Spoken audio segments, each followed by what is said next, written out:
Have another email that came in here during the week. Actually, it came quite a few, but people are asking individual questions about what it would cost to have a hydrogen-producing system put on their particular cars out here. A fellow by the name of Harold Gonzalez in Washington, D.C. asks, where can he go to get one of the systems put onto his vehicle up there in that area? Well, Harold, if you're listening here, and I know you're probably listening over the internet, what I can say to you is this. We have a general manager up there in that area, and I have already emailed you back with his name and address on where you can contact people who are about to go through the classes to learn how to do this. They'll be back up in your area, Washington, D.C., by the beginning of January, beginning of first of the year. They're going to be open and ready for business. So you'll be able to get a hydrogen device inside your car, Fuel Genie system, and you'll be able to get it in there quick, fast, and you'll be very, very surprised at the results that are going inside there. So what else do we have to talk to everybody here about?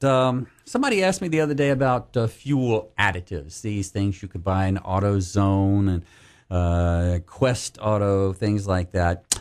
I have some experience with these things, first-hand experience, and I have heard from many other different people out here because there are some additives that you can put in your vehicle that are very good and others that aren't.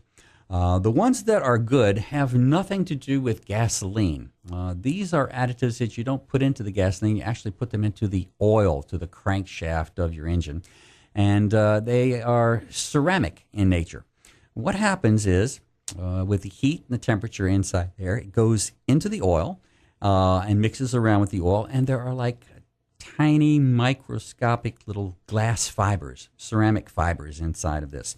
And what they do is they mix into the oil at a certain temperature, the temperature that your engine runs at. You put this stuff in, you leave it run for about half an hour. And what it does is it mixes in with the oil, and as the rings and the pistons go up and down inside the cylinder, it smears this coated ceramic mixture on the sides of the cylinder walls. And it seals it, because if you look microscopically at the cylinder wall out there, what you'll see is tiny little cracks and crevices all through there, stuff where the gases can get around and you lose power with it. But you put these ceramic additives inside your engine there, and the cylinder walls become glass. The pistons become glass coated. The rings become glass coated. So you reduce the friction, you increase the power, and it protects your engine from all kinds of carbon deposits. Now, if you're having hydrogen inside your car right there, you don't have to worry about those carbon deposits anymore because they are going to disappear. So there are some additives out there you can put in here, and we'll get back to those in a second. I see we have another caller on the line. It's actually Gary Wilson from Regal Cars. Hey, Gary, how you doing? Hey, Bear, what's going on, man? I can't complain about anything. Just trying to educate the world out here about what's coming and how they can prepare for it all. Well, I think you're doing a great job. I'll tell you what, I was just talking to get ready because we're getting a lot of people with a lot of interest in becoming installers. And not a bad thing. Not a bad thing. I've heard that you set up a program. I didn't even realize how that program worked. But, man, what an advantage for a guy that wants to be an installer. He can increase his income in his repair shop by just adding that portion to his regular repairs every day. Yes, and not only that, we have the people who have already gone through our classes. They're all ASE certified mechanics. You have to be an ASE mechanic before you can even qualify to come through our school here. But they are putting them on cars of their customers and their trusted customers out there, and we're getting very good feedback from all of these guys. It's amazing. I've got a neighbor. I went home a little early today from work, and I was driving around the corner, and as I did, I happened to see a friend of mine. I waved to him. He says, "Hey, I want to show you something." Well, he didn't know that I knew about Fuel Saver, and he didn't know that I knew about, the Fuel Genie. And he says, "I got this system put on my car." Well, it turns out it's one of your customers. He just had it put on, and he said his first tank of gas, he increased about 30%. Music to my ears. And this is a guy who lives right down the street from me, so, I mean, we know it works. It's amazing. You're sitting out here preaching, and it's amazing when the cost of fuel is down. A lot of people just kind of say, "I'm not going to worry about it." But now that the potential of gasoline starting to go up again, everybody's starting to get interested again.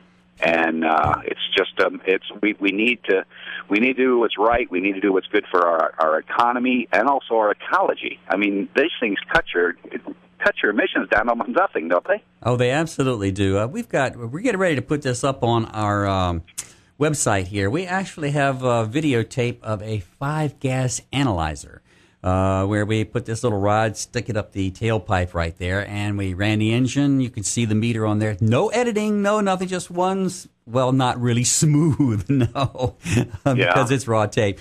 But you can see the readings on the 5-gas analyzer, and then we turn the fuel genie on inside that vehicle, rev it up a little bit, let it all start working, and then you can see on the analyzer dial how the nitric oxide goes from about 138 parts per million down to 0. How the carbon monoxide goes from, I think it's about 1.2% down to 0. Carbon dioxide from 13% down to 0. And the oxygen increases threefold. If it measured hydrogen, then you'd be seeing a whole lot more hydrogen there. But actually just cleans the exhaust out totally. We're getting ready sometime Thursday or Friday of this week. That'll be available on our website for everybody to see, as well as some other new things that are coming out for us there. But Gary, and let me just tell people here, Gary is the owner of Regal Cars. And Regal Cars here in Clearwater, I think 2100 Drew Street you're at, Gary? That's it. Yeah, exactly.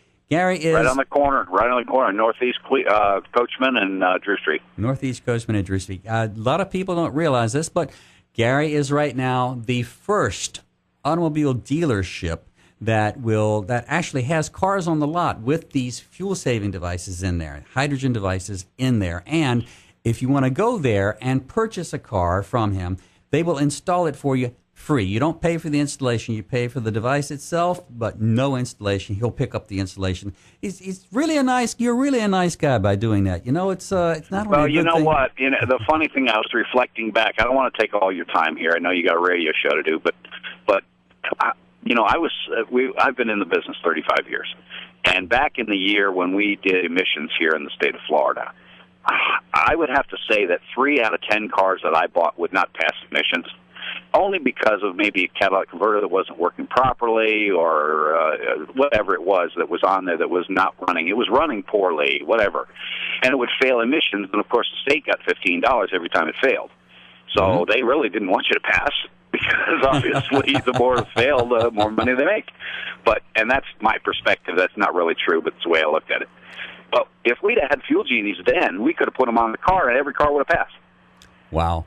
Well, they would have because we would have been attacking what we were really trying to do, and that's clean up the air. Right. And now we've done away with it, and I feel bad for the state because we've kind of forgotten that. And I'll tell you what, emissions is something important, and we need to cut it down. And if you put those things on a car, and that's why I'm doing it, I'll eat the labor. I'll eat, out of my profit on the car, I'll eat the labor to install this because I'd like to see people, number one, having a good running car, and number two, helping clean up the environment. We got to do it one car at a time, just like you say. That's our motto, cleaning the air you breathe, one car at a time out here. Okay. Well, it's working. I sure appreciate your show, Barry, and good luck, and I hope you do real well, buddy. All right, thanks for calling in, Gary. You're a top-notch guy out here. We certainly appreciate you. Have a nice day. Thank you. Yeah, that was Gary Wilson at Regal Cars here in Clearwater, 2100 Drew Street. I don't have a phone number for them, but I'll bet you can look them up online and find out what they've got going on. Anyway, we were talking about fuel additives here. Now, there are other fuel additives that people are putting in their cars. So these tiny little bottles, I think they're a 2-ounce or a 3-ounce bottle. You add it to a tank of gasoline, full tank of gasoline. Those things are bad.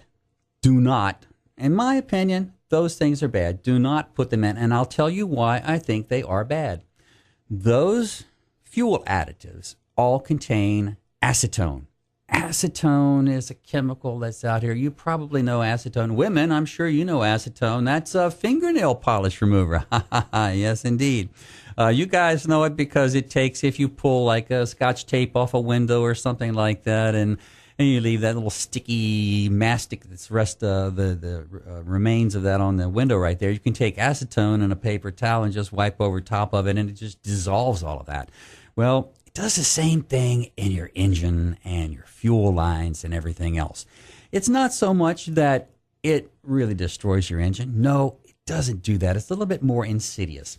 Every time it comes into contact with rubber or anything that's had fuel running over top of that rubber for any length of time, it begins to dissolve that item, whatever that item might be. It might be a gasket, it might be a washer, it might be a seal, it might even be a piece of metal or something, a jet in one of your jets inside of your fuel injectors.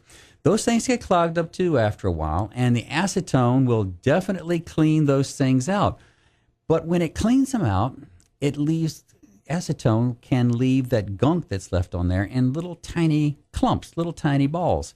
If the ball's big enough, when it gets dissolved by the acetone, that can actually clog up your fuel injector where it might be at, and really can not destroy, but really decrease the amount of fuel that's going inside the cylinder there. You'll notice that you're going to have to use more gasoline after a while. But I have to say this, they absolutely, positively do work. You will get better fuel mileage out of these things because they do clean your system out. And when you clean your system out with your fuel injectors and everything like that, it definitely will improve your fuel mileage. You don't have to worry about any of that.